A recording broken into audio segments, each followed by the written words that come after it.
Hello everyone, Diego here again with the second video of our new series of videos here on YouTube called Progshine Talks. Now, today I thought it would be a good idea to start this series of videos with compilations, because compilations are something that are quite controversial in the music realm, let's say. Now, this best of or greatest hits, as some people like to call it, for some people to swallow them. Some people say that this is not the way you should consume music, or they are too snobbish when it comes to this particular. Now, I admit that I prefer albums, full albums. But I have no problem with compilations, and I happen to own quite a few of them, because I think music can be consumed in different ways to different people.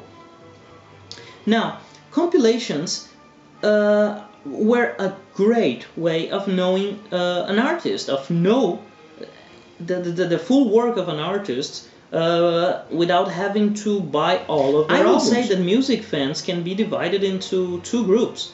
People that were listening and buying music before the internet, before the computer, and people that started to listen to music and started to buying records after the computers, after the internet. I happen to be in the first category, but if you're in the second category, you might not understand why a compilation makes any sense, because I do agree that today compilations doesn't make much sense as they used to, because of the whole internet thing. Today you can hear the full discography of bands in Spotify and radio and Deezer, or even on YouTube.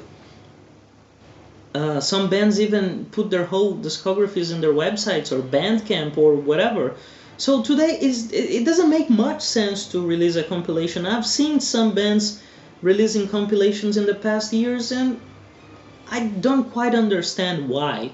But anyway, compilations are also divided into a few subcategories, and I would like to start with what I call labels compilations. They were quite popular in Brazil and here in Poland as well. If I'm not wrong, in the whole world they are popular. Prove if I'm wrong, please let me know in the comments below. But I think they were a very good way of knowing artists, especially in the 90s and early 2000s. You have to understand that back then, if you wanted to hear an artist, you have to just listen to the radio constantly and wait for your favorite artists or for that new band, or watching, let's say, MTV full time on, just to hear, just to see one video or two. The only other way it was to know someone that had an album, and you would record a cassette tape with it. So pretty much that was it. I remember my father saying once, I asked him why we had not that many LPs in my house when I was younger, and he told me, well, records were really expensive. I had to be really sure of what album I was buying, and that made much sense, a whole bunch of sense to me. Going into this path from this labels collection, I will start with this really nice series of compilations called They are basically from RCA Victor, Columbia, and Sun Records. Now they are all from Sony Music. Sony Music owns everything. The first one I would like to show you is this one, The Real Elvis. Now, the nice thing about this compilation is that they have 3 CDs in this really nice digipack thing. I've seen versions, double versions, 2 CDs in dual case, but I don't think that makes much sense, because the prices of both are basically the same. So why would you buy a double CD if you can buy a triple? That's up to you, but I don't see the sense here. Now, talking about this Elvis one, this is really great. If you're if you like Elvis, but you're not really a fan to buy all of his separate albums, this is your best. If you can't go wrong with this, you have 90 songs in three discs, and you have absolutely every single hit Elvis had, like Jailhouse Rock, All Shook Up, Blue Suede Shoes, Love Me Tender, Heartbreak Hotel, Fever, and so on, including newer stuff, middle 70s, 75, 76. So honestly, you can't go wrong with that. If you don't own an Elvis compilation, I think this is the best. This was released in 2011, and it's still easy to find. I've paid 20 zloty for this compilation, which is like $6.50, really cheap. Now, the second one I happen to own from this Rio, it's the Rio Johnny Cash. The first thing you have to notice is that the packaging is really, really nice. Really nice. You have the CDs here.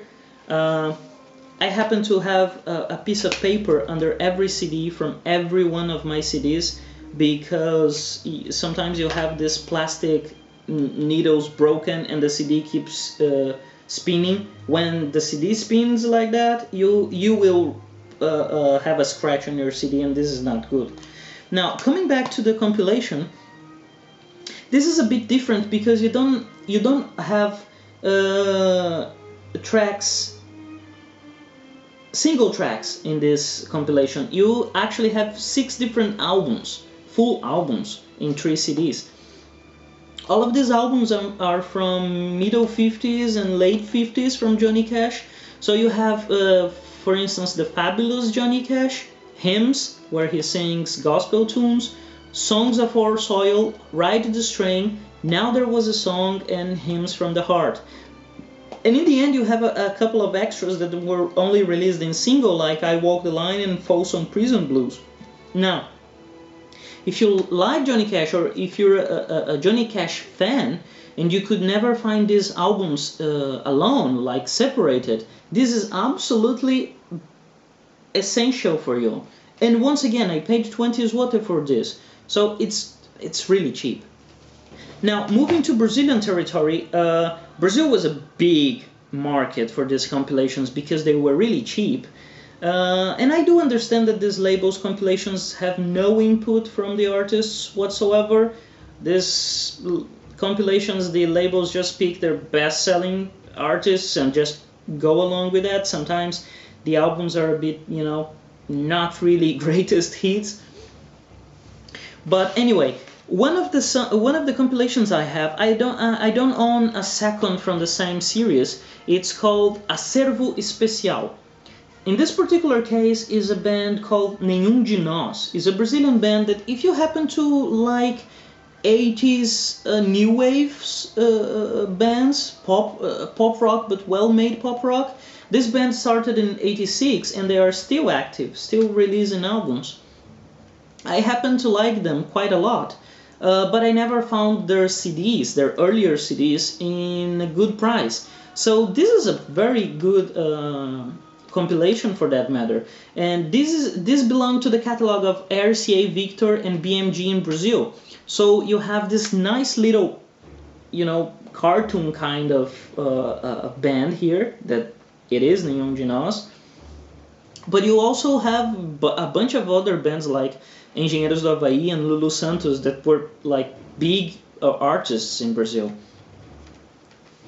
Now, there was another one that was released in 2000, yes, 2000, and once again, a bunch of different artists in the same there's not the list of the other artists you have here, but this one is called Enciclopédia Musical Brasileira.